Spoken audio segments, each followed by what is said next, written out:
Good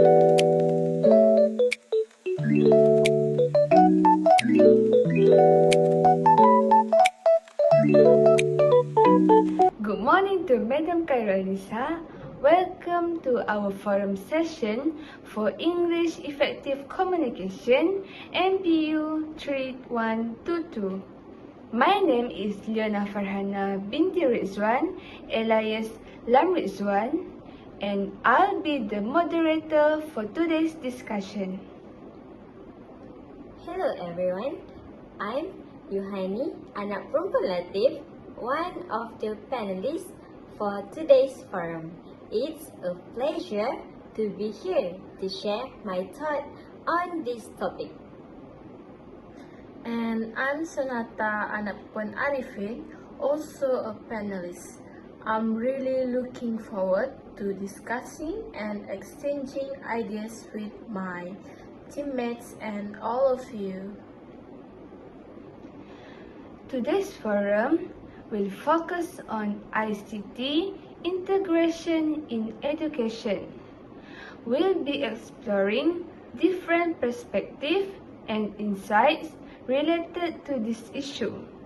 So, without further delay, let's begin our discussion.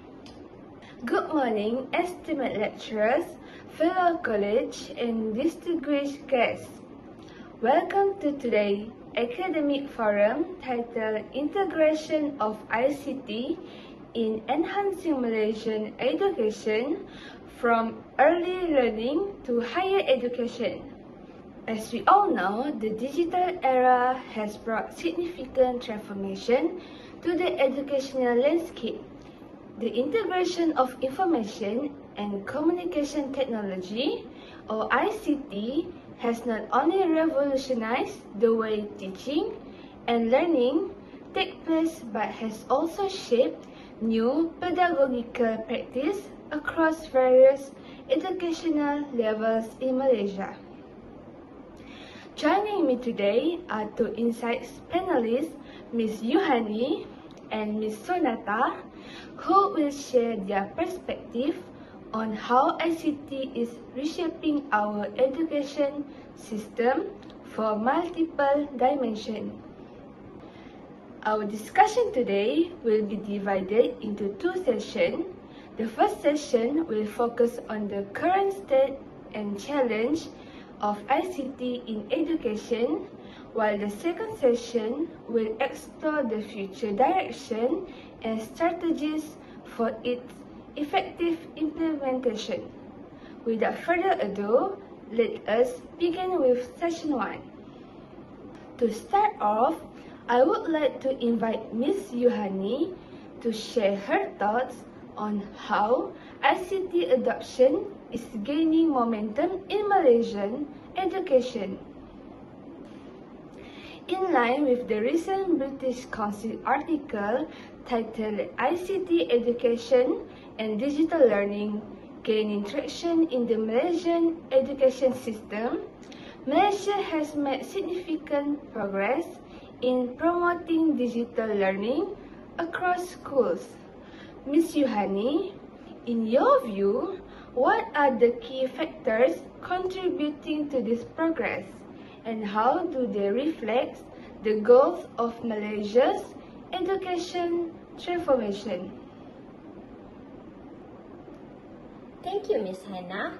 Indeed, the momentum toward ICT adoption in Malaysia can be attributed to several strategic initiatives.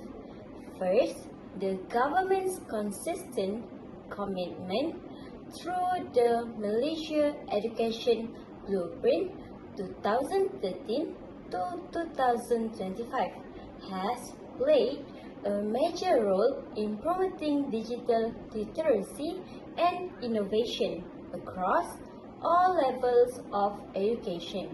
The introduction of initiatives such as the Smart School concept, One Basari Net project, and the Digital Education Policy further demonstrated Malaysia's proactive stance in transforming traditional classroom into dynamic, technology-enhanced learning environments.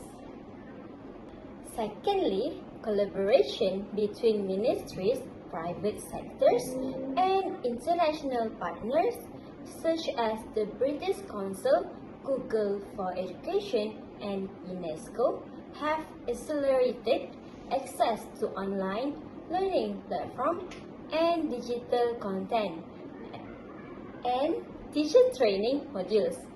These partnerships have also provided opportunities for knowledge exchange and capacity building, enabling Malaysian educators to adopt global best practices in digital pedagogy. However, progress is not without challenges.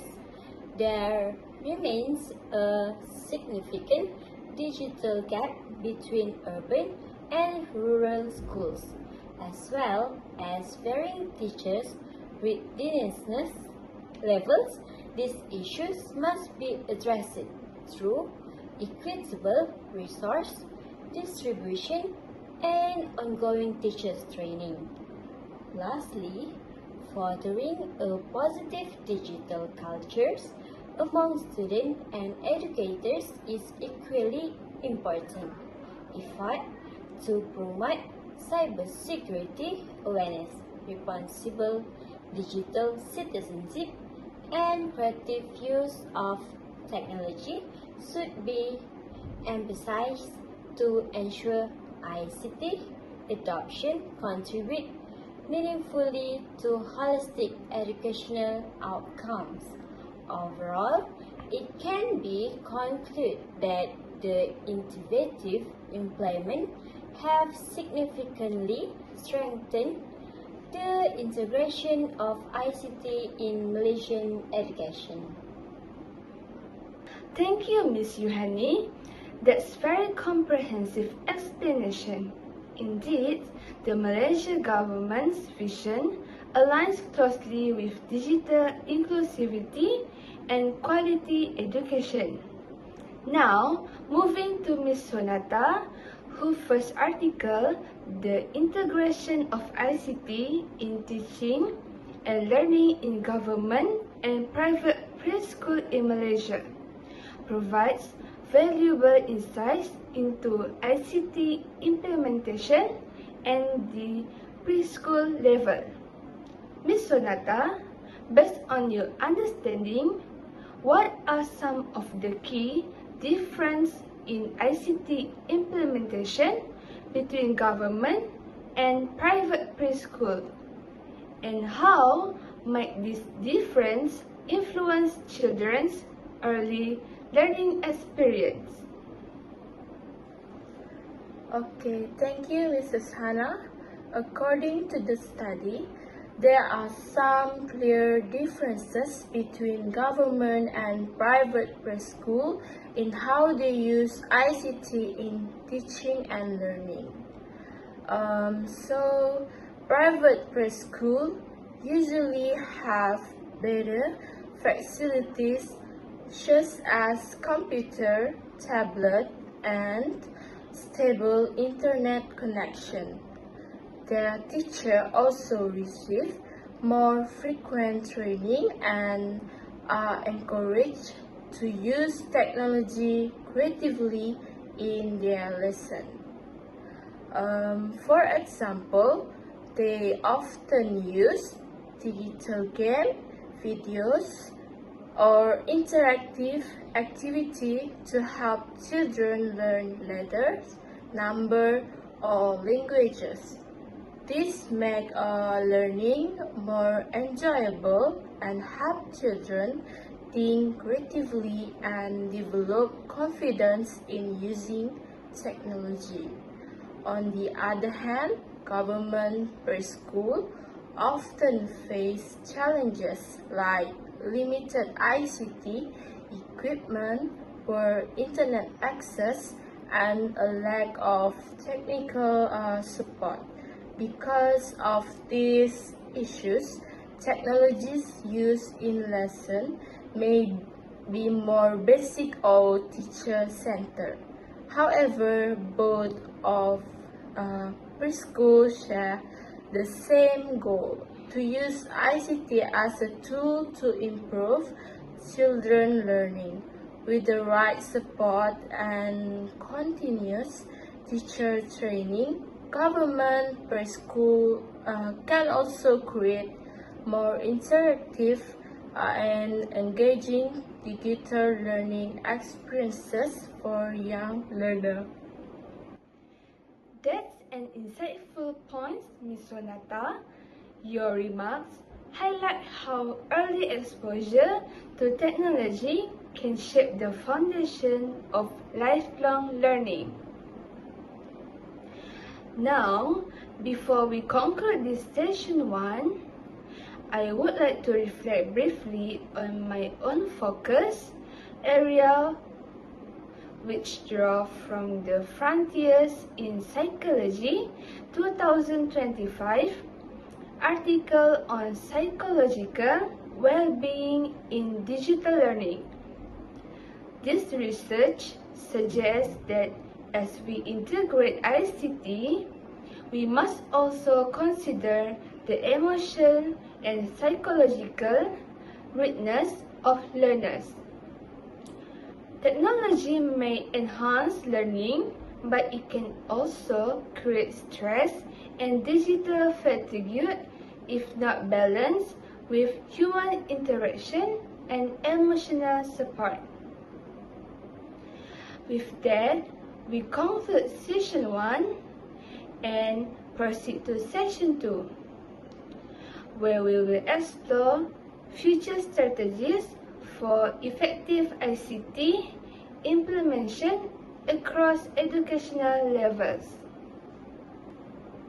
We will now continue with our second session, which examines effective implementation and sustainability of ICT practice in Malaysian education.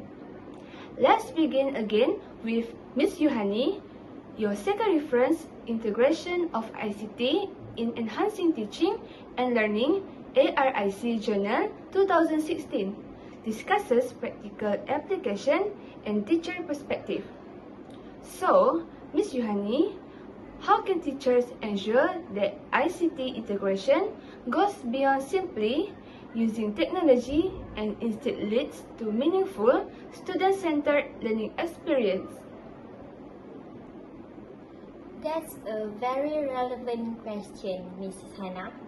Teachers must first shift their mindset from being content transmitters to facilitators of learning.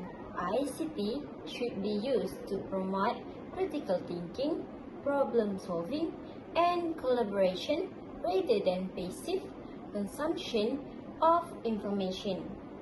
This can be achieved by incorporating digital projects, gamified learning, and inquiry-based tasks that encourage students to apply their knowledge creatively. Moreover, ongoing professional development is essential. Teachers need to be equipped not only with technical skills, but also with pedagogical strategies that align with 21st century competencies. In addition, school leaders play a vital role in creating a supportive environment where teachers feel confident experimenting with technology and sharing best practice with peers. When ICT integration is guided by clear learning, objective and reflective teaching practices, it moves beyond tools usage to become a transformative learning experience that empowers students to think, create, and collaborate. That is all from me, Ms. Hannah. Excellent points, Ms. Yuhani. It's true that the success of ICT integration largely depends on how educators design and implement their lessons. Now, let's turn to Ms. Sonata once again. Your second article, Technology Adoption in Malaysia School, explains how Malaysia has started many programs like the Smart School Project and Frog VLE to bring technology into classroom. So, Ms. Sonata, what lessons can we learn from these programs and how can school do better in the future? Thank you, Ms. Hannah. From the article, we can see that Malaysia has made big effort to use ICT in school, but there are still problems that stop it from working well. One important lesson is that plans from the top do not always match what happens in schools. The Ministry of Education may have good ideas, but teachers and students sometimes face different needs or situations. Another problem is teacher training. Many teachers want to use ICT, but they are not confident or do not know how to use it in their lesson. The article says training should happen more often and should show teachers the real example they can use in class. Next, we must think about school facilities. Some schools, especially in villages, still have slow internet or not enough computer. Without this basic thing, ICT lessons are hard to carry out.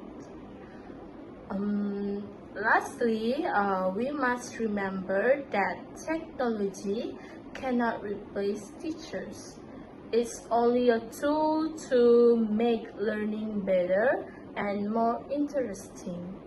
Teachers still play the most important role in guiding students.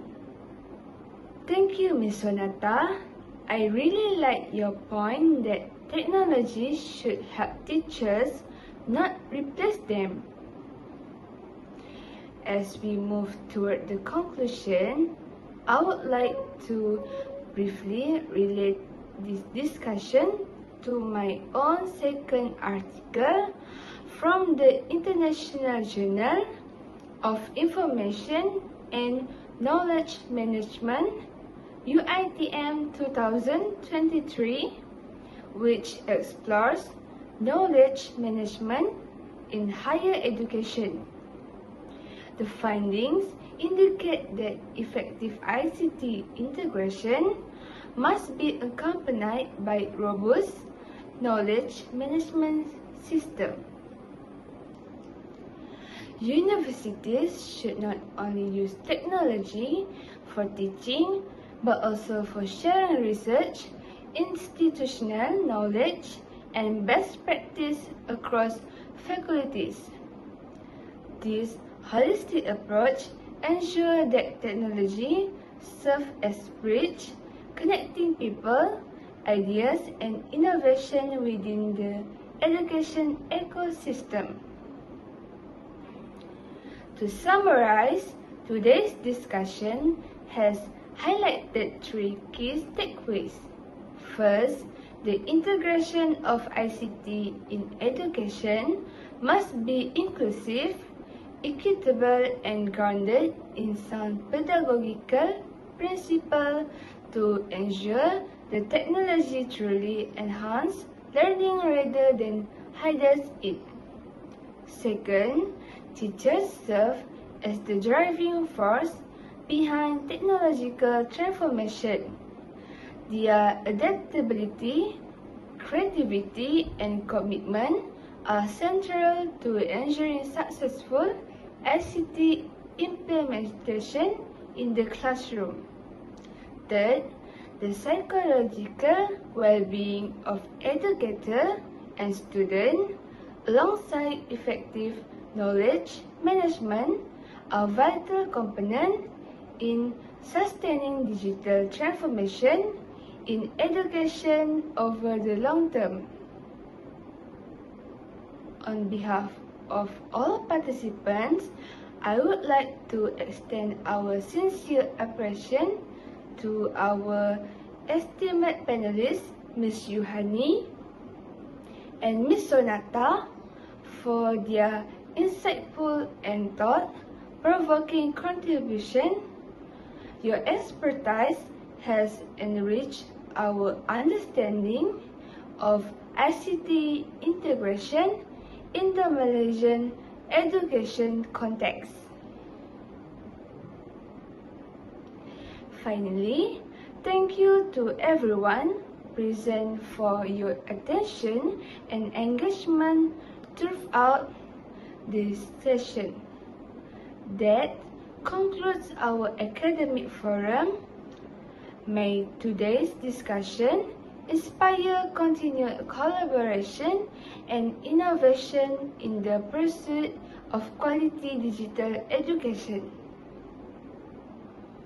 Thank you very much, Madam and dear audience, for being such an attentive audience throughout our forum today. It has truly been an insightful discussion on ICT integration in education. Over the past few minutes, we have explored various perspectives shared by our panelists, highlighting both the challenge and the possible solution surrounding this issue. Personally, I believe today's discussion has deepened our understanding on how this topic relates to our daily life and the broader community. Yes, I completely agree.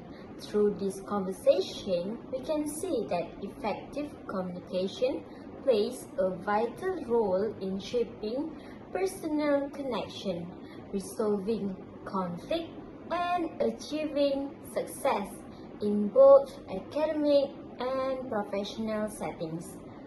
What's important now is not just what we have discussed, but how we apply it in real life.